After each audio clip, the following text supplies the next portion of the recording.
Christopher Hine, and we're talking about basic Bokken.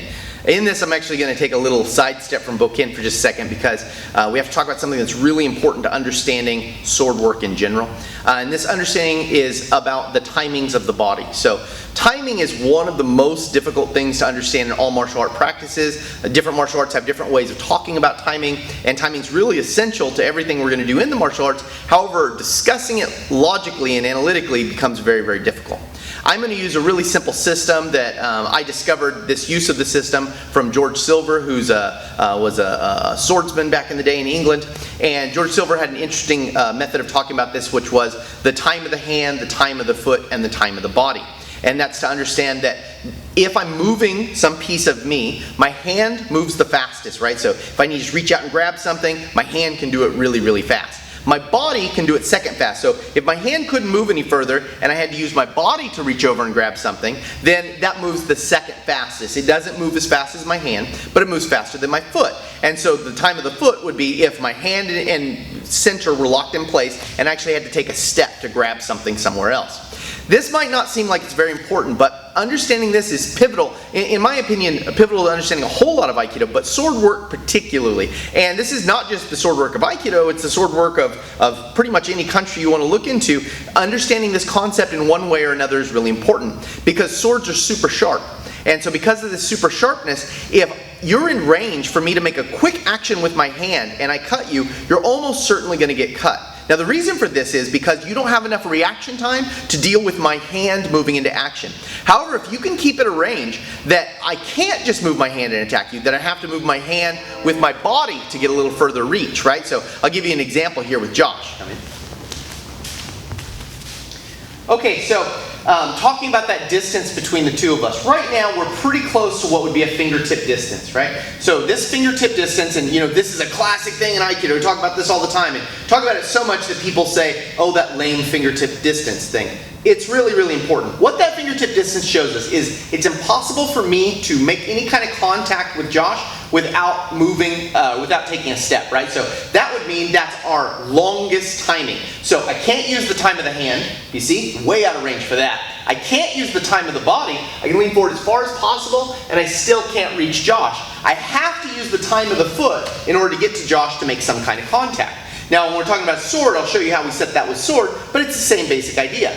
Now, if Josh can always keep himself at the time of the foot, and he's worried about defense, he's worried about me making lightning fast attacks, he'll probably always have a reaction time, enough reaction time that he can get out of the range of that, right? So he could probably move his foot every time, right? So meaning, if I come in to touch Josh right now, he can move his foot out of the way. So I'm going to come in and get this guy. Okay, you can see I moved my foot, but he had enough reaction time that he could also move his foot. That's great, he had maximum reaction time.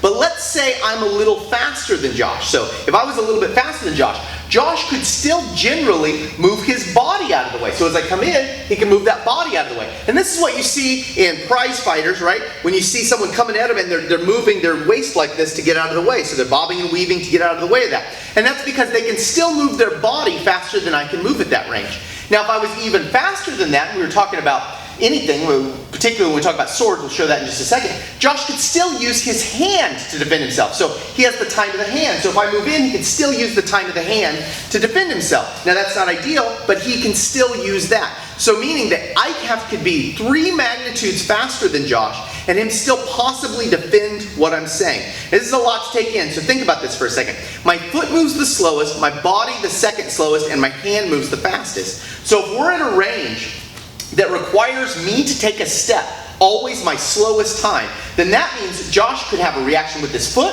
If he's slower than that, he can have a reaction with his body. If he's slower than that, he can have a reaction with his hands. He's giving himself the best chance to possibly defend himself against whatever I land. Now if we were to get our swords, movie magic. Okay, so if we're here with our swords, you can see this is again analogous to our fingertip distance. So the tips of our swords touching is the extension of our body. Right now, in truth, this is just a little bit inside of that range, but for most reasons it will work, right? So it'll work for most purposes. Meaning, it's impossible for me to get Josh without taking a step, right? So I can take my maximum lean forward, my maximum reach out, and I can't even reach his fingers. And he could really probably give up fingers a little bit because he'll have a suba there protecting his hands. So this is analogous to our fingertip distance, which means in order to get Josh, I have to take a step in. If he's about as fast as I am and able to react quickly, when I take a step in to attack him, he can take a step out. So I can take a step in, not going to get me anywhere, okay? Even if he's slower than that. So I can take a step, but Josh is so slow he can't take a step, he can move his body out of the way. Right? So you see, still get out of the way of that big shot when I step in there. Now, more than that is, even if I'm super fast, he can probably get his hands up there to defend him. Okay? Now that's not what he'd like to do because he's purpose using his sword just for defense and he's not really setting up a great attack. So if he can, he would like to be able to keep his sword right on me. But you can see how much time that affords him when he does that. This is how you're picking the distancing. In sword fighting, it's absolutely critical because the edge of a sharp sword will cut you faster than you can blink, right? So my hand, he gets a few shots generally, unless I'm, Mike Tyson or something really knocking this guy out. But a sword you can't mess with. So you have to master these distances. These distances, our proper ma'ai, are going to help us in all of Aikido. I know that ma'ai is not something as exciting as a kodagaishi or a spinning shionage or something really cool like that. But it is fundamental to understanding Aikido and how we do everything in Aikido. If you don't understand ma'ai, then it would be very difficult to practice the art of Aikido. With swordsmanship, ma'ai, which is what we call it, or the Japanese word for it, is essential, right? So in European systems, you'd call it being in measure and understanding what measure is.